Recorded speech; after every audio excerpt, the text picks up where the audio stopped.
Good morning, and thank you for joining us. It's now time to welcome our next presentation from the Michigan Economic Development Corporation. Hello, everybody. That's what I thought.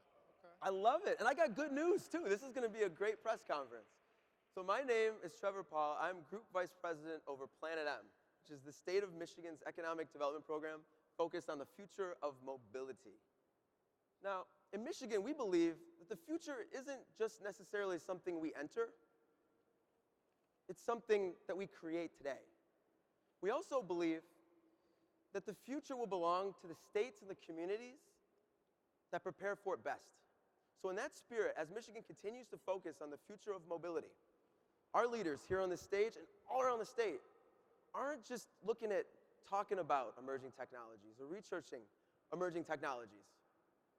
We want to deploy, leverage these technologies in meaningful ways to improve the quality of life and the safety for citizens all over the state. That's pretty cool, right? Right? Yeah, okay. So that's why I'm so excited. I'm losing my voice right now to tell you this. We have 4 new pilot projects that we're going to talk about today. They're going to impact some awesome people in some awesome communities in a big way. And I'm so honored to have our governor here today, Governor Whitmer. And yes, please. Thank you. As well as our director of the Michigan Department of Transportation, Paul Edgerbaugh. Hey, Paul. And this young man next to me, the CEO of the Michigan Economic Development Corporation, Mr. Jeff Mason. And so these 4 projects were born out of something called the $8 million Michigan Mobility Challenge.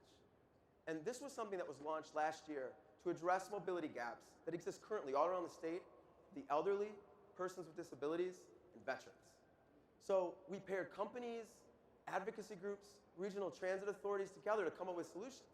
And just this past October, we released the first $3.5 million to 9 projects that did things like reduce late rides for the elderly in northern Michigan and leverage autonomous robot technology for deliveries to those that are homebound.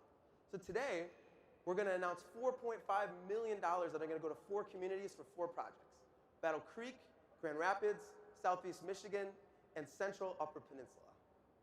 Really cool stuff. And seriously, these pilots are going to introduce dynamic ride sharing and autonomous technologies in places where it's kind of hard to get around. So this is going to be a game changer for some folks. So these awards are essentially to develop and then deliver services for 3 to 6 months. And then after that, local fairs and local partners are going to step up to support the effort. In closing, before I hand it over to Governor Whitmer, just on a personal note, this is the most meaningful project I've ever been a part of. Working through the unique challenges that face the elderly, persons with disabilities, and veterans, I mean, guys, that's precisely what we got to be doing to design a better Michigan and to design a better world. And these leaders up here, as well as leaders all over the state, believe me, they believe this. The new mobility revolution is not just about making our cities safer, more productive. That stuff is great, but it's also to uphold a person's dignity, every person's dignity. And with that, I'd love to introduce Governor Whitmer. All right. Well, thank you. Thank you. Well, thank you. I'm excited to be here with all of you today and on this stage with these phenomenal leaders. And we've got some great news we're going to make today. But, I want to start with this. Too often when we talk about mobility, we have a tendency to go straight to self-driving cars and autonomous vehicles. But what we really should be talking about is how this technology and innovation that is happening right now can impact and improve the quality of life for people. Not just here in Detroit, but in our urban centers, but I'm talking about people in every part of our state, from Manistee to Munising to Monroe, from Traverse City to Tawas City. There is opportunity here on the mobility front to improve people's lives. The projects that we're about to announce today are going to make it easier for veterans, people who served our country, for those who are not able-bodied, and for our senior citizens, so that they can fully participate in our society, doing things that so many of us just take for granted, going to the doctor or picking up groceries. So mobility solutions, including driverless cars, really offer us the opportunity to grant every one of us the dignity and precious autonomy that comes with this technology. Soon, we will no longer define driving as something that is limited to 16-year-olds and above, but something that is accessible and available to all. And that is incredibly relevant here, where 14% of our population is 65 years or older. So I'm thrilled at the prospect of automakers in Michigan leading in developing technology that's going to give our people mobility options.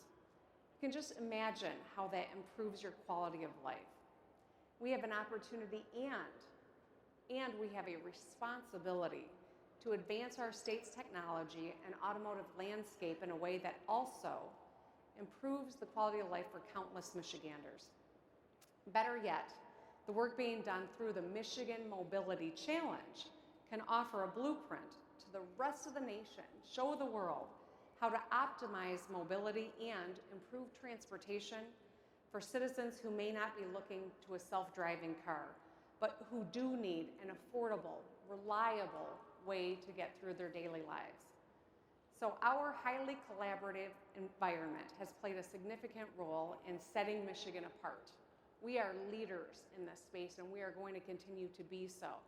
And today's project announcements are no exception, bringing together state government and departments with regional transit authorities, advocacy groups, local government, education institutions, and technology companies, and startups, all working together collaboratively toward a more accessible state. So there are many of you here in the audience who made the trip here from far away. And I want to thank you for showing up, for being an advocate, and for being a part of this great time in Michigan. And with that, I'd like to introduce our new Director of Transportation, Paul Ajaba, and the CEO of the Michigan Economic Development Corporation, Jeff Mason, to take it from here. Thank you.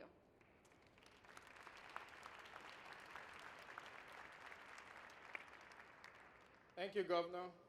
Good morning, everybody. Good morning. It's great to be here today with Jeff to present these 4 grants that we're going to be announcing today. Transportation, economic development, and ensuring accessible, inclusive Michigan to all go hand in hand when we talk about a thriving state of Michigan. With that in mind, we're going to announce the 4 final rounds of grants. The first one is the Southeast Michigan Integrated Platform for Paratransit Services. They will receive an amount of $1 million for an integrated online booking and trip management platform, creating a one-click experience for users of the Ann Arbor Area Transportation Authority, which is very near and dear to my heart, the Detroit Department of Transportation and Suburban Mobility Authority for Regional Transit ADA Paratransit Services. The second grant we're announcing today is to Team Grand Rapids and their Interurban Transit Partnership, who will receive $373,000 to utilize a dynamic rideshare app for paratransit services in Grand Rapids to improve rider experience by shortening trip duration and reservation lead time. The partners include the Rapids, the City of Grand Rapids, Disability Advocates of Kent County, and VIA. And the next grant is the new Autonomous Mobility Vision for Michigan. They will receive a grant of $1.2 million for an autonomous electric shuttle at the Battle Creek VA Medical Center. The fourth and final grant will go to the Michigan Universal Vehicle Ecosystem Pilot, which will receive $1.1 million for a rideshare and community building platform in the Central Upper Peninsula that will focus on increasing accessible transportation options and decreasing isolation for those with mobility challenges.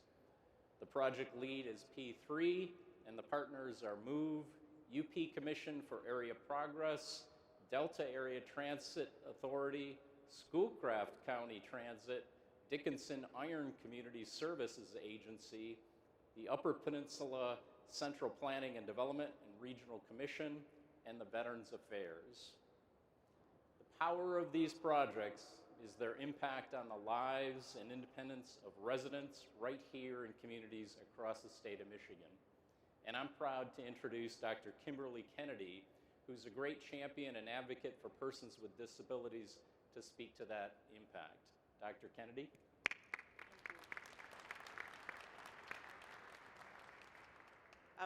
We don't always think about the impact that it has on our quality of life. For them to come up with the mobility grant was just awesome to fill in that gap. I am a United States Navy veteran, and as you can see, I am considered disabled. And many times we didn't have transportation to get to doctor's appointments, or even if you wanted to go to the symphony, it was not available for us to do. And many times with Uber, I tried with the Uber, and they would ride past me when they saw me sitting outside in the wheelchair. So to have an app where I can just click on and just on demand is awesome. And there have been many times with the paratransit system, when you are have the ride share, the time that you're on the bus is almost 2 hours. And I think that this is going to be a great improvement to our transportation. All right. So we're going to get into questions in just one moment, but I do have a couple of thank yous. And the first is to you, because in the bowels of DTW Airport back in May, we had a workshop that brought together companies, global corps to Silicon Valley startups, advocacy groups, and regional transit. And you were my rock through that event. You let me know awesome feedback that ultimately shaped the solution. So I just want to slip in a quick hug. Thank you so much. Thank you. So welcome. And to those companies, those advocacy groups, and those economic development partners, you guys rock. We did it. And these pilots are going to be on the road impacting lives. So with that, I'd like to open it up to anyone with tea and honey or throat lozenges for myself, but also to questions about this specific announcement. Questions?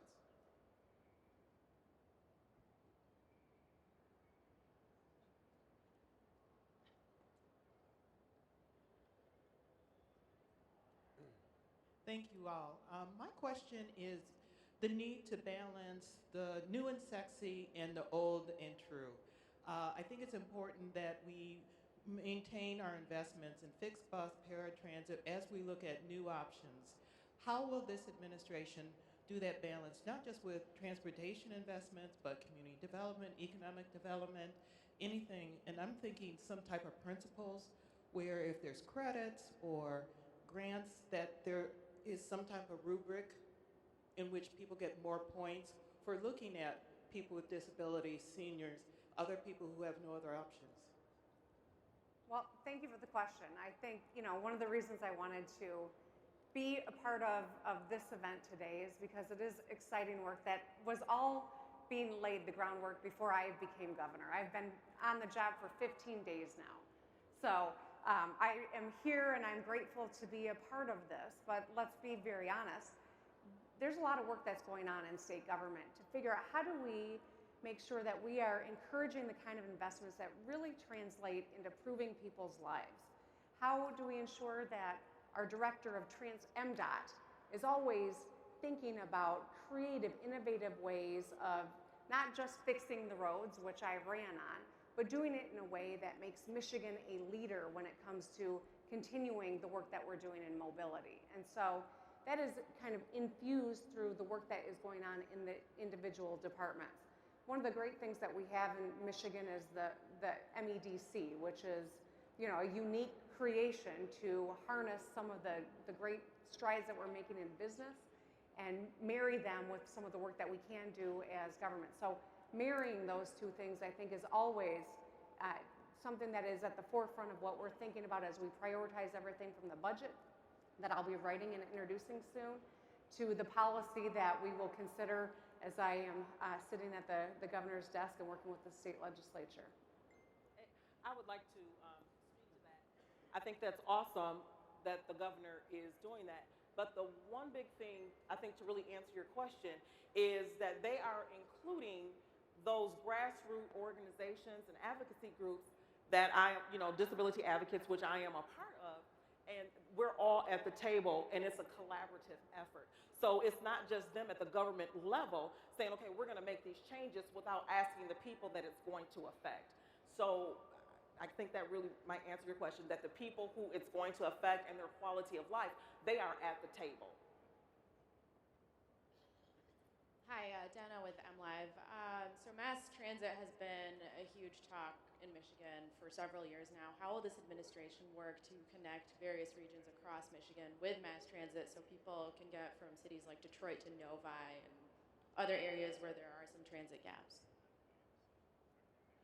So mass transit is something that has vexed us as a state, and obviously regional transit connecting the region is something that I've always supported and that I want to work with local leadership to make sure we get it done in the very near future. But how do we connect the whole state? I know that MDOT is working on, we've got new leadership, and the great thing, one of the things that sold me on Director Ajwa was his innovative solutions around what happened on I-20 or Interstate 23, and the lanes that he built were his vision about thinking, how do we do this better, smarter, not being constrained with how things were always done. And I know that as we go forward on transportation, mass transit, that MDOT and local leadership are going to be critical partners in that. And I don't know if you had anything to add, Paul. And that is true. Matt Webb, the CEO of RTA, is here. We have been working with SEMCAG and RTA to try to look at ways to improve communications between all the area counties to see how we can move this initiative forward. And I think as time goes on, we're hoping we can get other counties to buy into this to be able to make this happen in the future.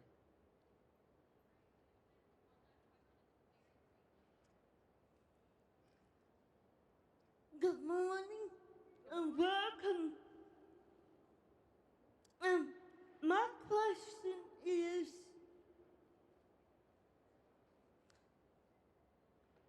are we going to be doing some public service announcement for people with disabilities that use service dogs? Because some of us use public transportation, and I've been denied in the past with my first service dog. This is my second service dog with various limited access rights. And I do know the ADA front and back. And another question is, are you going to be able to include people with disabilities? Thank you. Can you help me answer the first part of the question about what we're doing communication? Well, I think if I heard the question correctly, it's how, in terms of the mobility challenge and with some of these grants, we're going to accommodate individuals with service animals and support for that. And I think absolutely we need to ensure that that our grants and our projects are working for the benefit of all people with disabilities. Thank you for asking that question. The one thing that I could tell you that this challenge created was dialogue. Dialogue at not only a state level, but a community level, a downtown level. with the types of people that can help give more access to service dogs. So I hear you loud and clear, and thank you for sharing that question, and that's something that we're going to focus on. All right, thanks everybody. Thank you for your question. I appreciate your standing up and speaking out. You're the voice for many people today, and I think you've also put a finer point on it for every one of us. What today's event is all about, connecting people with dignity and autonomy and ensuring that you've got the tools that you need to live a great life here in Michigan. So thank you, and thank you everybody.